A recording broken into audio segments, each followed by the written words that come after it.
আসসালামু আলাইকুম এভরিওয়ান, আবারও চলে আসলাম নতুন আরেকটি ব্লগ নিয়ে। আর সন্ধ্যা মালতী গাছে দেখেন সকাল সকাল এসে মনটা ভালো হয়ে গেছে। সন্ধ্যা মালতী গাছে একটা ফুল ফুটেছিল, কিন্তু সেটা আমার যখন পরিপূর্ণভাবে ফুটেছিল তখন আমি দেখতে পারি না, কারণ সেটা সন্ধ্যাবেলা ফুটে। তো আজকে একটু ওয়েদারটা কুল, কারণ সারাটা রাত ধরে বৃষ্টি হয়েছে। তো বৃষ্টিতে প্ল্যান্টটার ভেজা তা না, প্ল্যান্টটা শুকনা ছিল। আমি সকালে ডিউটি পালন করলাম, মাত্র সব ভিজাই টিজাই দিলাম পানি টানি দিয়ে, আর এগুলো স্প্রে করে রাখলাম। তো সকালের ডিউটি শুরু হয়ে গেছে। রিহান গেল স্কুলে, এখন বাজে 8:15। তো এই সকালটা আসলে দৌড়ের পরেই যায়, আর বাচ্চাটা আজকে খেয়েও যায় নাই, এই জন্য খাবারটা ঢাকা। পাউরুটি দিয়ে নসিলা দিয়ে দিচ্ছি, দৌড়ে গেছে, অর্ধেক খেয়ে চলে গেছে। খাওয়ার সময় পাই নাই, টিফিন দিয়ে দিছি, বলছি যে খেয়ে নিও। তো সারাটা রাত ধরে বৃষ্টির জন্য আজকে একটু ওয়েদারটা ভালো, আর বেশ ভালো বৃষ্টি হয়েছে, ঝুমঝুম করে বৃষ্টি হয়েছে। এত গরম ছিল কালকে, এই কয়টা দিনের গরমের পরে মানে বৃষ্টিটা হওয়ার পরে একটু স্বস্তি, এখন একটু ভালো লাগতেছে সব কিছু, মানে নর্মাল। যে একটা ভ্যাপসা গরম ছিল, ভয়ঙ্কর অবস্থা। দূরে দেখেন মনে হচ্ছে বালুর চর, কিন্তু সেটা বালুর চর না, সাদা সাদাগুলো হলো কাশফুল। এত এত কাশফুল, এখন কাশফুলের সিজন, চারপাশে শুধু কাশফুল আর কাশফুল। কি সুন্দর, তাই না বলেন? মনে হচ্ছে ওখানে চলে যায়, কাশফুলের বন হয়ে গেছে চারপাশে। রান্না বান্না শুরু করে দিয়েছি দেখেন। তো সকালই শুরু করে দিলাম সব কিছু। আর আজকে যে শাক নিয়ে ঝামেলা, যেহেতু কালকে বাজার করা হয়েছে, তো শাকগুলো কিছু ভাপ দিয়ে তুলে রাখবো। পুঁই শাকটা দিলাম, আর এই তো ভাজিটা বসাই দিব। এক চুলায় আর এক চুলায় পুঁই শাক দিছি, কাটা হতে থাকবে আর আমি ভাপ দিয়ে তুলতেছি, এটাই করব। তো পুঁই শাকটা ভাপ দেওয়া শেষ, এখন লাল শাকের পালা। তো এভাবে করে শাকগুলো ভাপ দিয়ে তুলতে হয়। যেদিন বাজার করা হয় তারপরের দিন আমার একটু ঝামেলাই থাকে।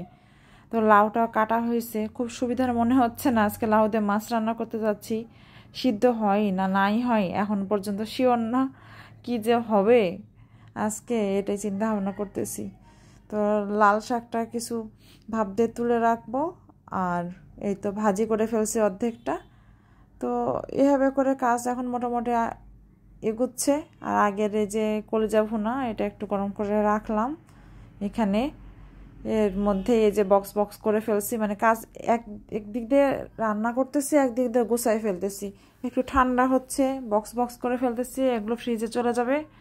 মাছটা মশলা দিয়ে ম্যারিনেট করে রাখছি। আর এই তো ভাজিটা প্রেশার কুকারে সিদ্ধ করে এখন এটা একটু ভেজে নিচ্ছি। আর লাউ নিয়ে পড়ছি ঝামেলায়। লাউটা ভাবছি বেশ খানিকটা সিদ্ধ করার পরও, প্রেশার কুকারে দেওয়ার পরও সিদ্ধ হয় নাই, ওইটা আবার সিদ্ধ করতে দিতেছি। তো এই দেখেন পানি পর্যন্ত নিংড়ায় নিয়ে আবার সিদ্ধ দিছি। এবার 14-15টা শেষ দিয়ে দেখি এটা সিদ্ধ হয় কিনা। আজকে কপালটাই এরকম। বারান্দায় প্রচুর রোদ। এখন রায়ানকে গোসল করাতে নিছি, আর ওর তো সারা বছরই কুসুম গরম পানিতে গোসল করাই। গিজার ছাড়ছিলাম, এর মধ্যে কারেন্ট চলে গেছে, আর ও পাইছে ঠান্ডা পানি।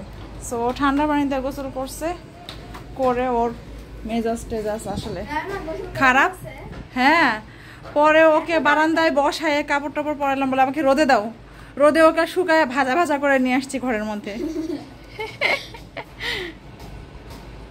কি ভাজা হয়েছে? তারপরে আর বলার সাহস পাইতেছে না যে আমার অতিরিক্ত গরম লেগে গেছে। পরে আমি বুঝছি, পরে আমাকে তোমার অনেক গরম লেগে গেছে, তুমি ঘরে আসো। ওকে হ্যাঁ, আসলে এখন রোদের তাপ বেশি। রায়ান আজকে ড্রয়িং রুমে বসে খেলবে আর ভাত খাবে, তাই না রায়ান? ওর ভাত নিয়ে বসছি। আর আজকে লাউ, সাধের লাউ আজকে আমার বৈরাগী বানাই দিছে একেবারে। কি যে একটা অবস্থা, সিদ্ধই হয় না ঘোড়ার ডিম।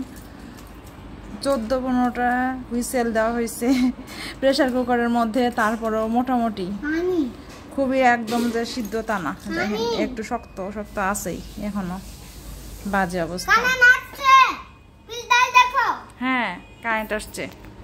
তো ইলেকট্রিসিটি ছিল না, এখন আসছে। রায়ান খুব খুশি।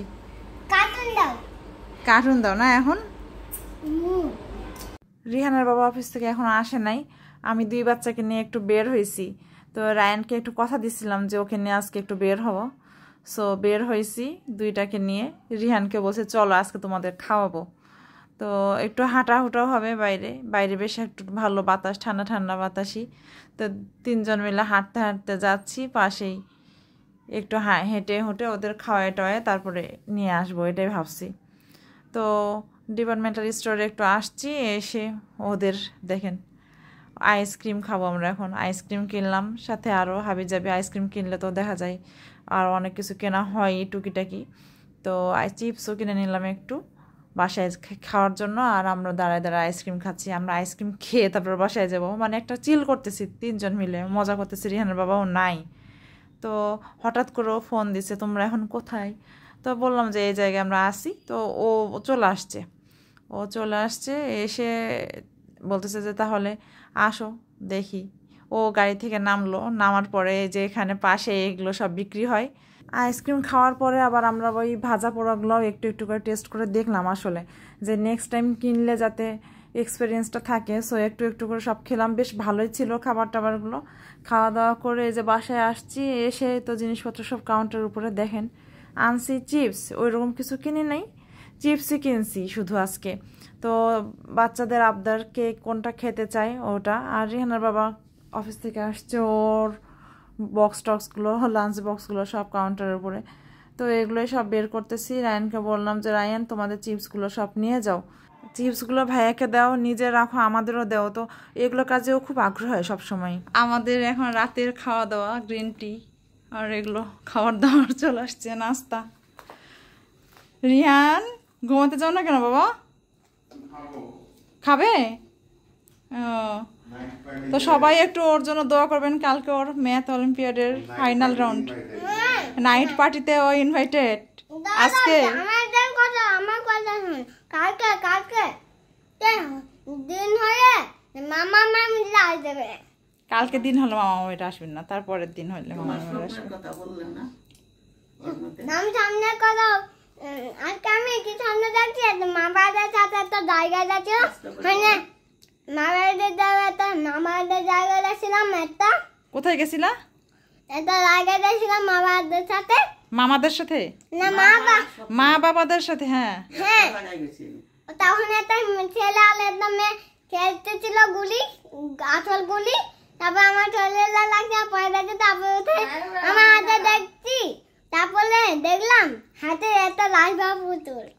ও দেখছে যে একটা বেড়াতে গেছে মা বাবাদের সাথে, বেড়াতে গিয়ে দেখে দুইটা বাচ্চা গুলি খেলতেছে, ওর গায়ে গুলি লাগছে, সেই গুলিটা লাগার পরে ও পড়ে গেছে। তারপরে ও উঠে দেখে ওর হাতে একটা লার্ভা পুতুল, তো লার্ভা কার্টুন আছে, লার্ভা কার্টুনের সেই পুতুলটা ওর হাতের মধ্যে। এত খুশি হয়েছে ঘুম থেকে উঠে, জানো একটা স্বপ্ন দেখছি।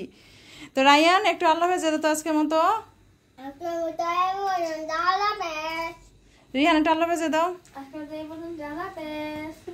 অমিতা শ্রী অবশ্যই সাবস্ক্রাইব এন্ড ফলো করে দিবেন। তো আজকের মতো এই পর্যন্ত, আল্লাহ হাফেজ।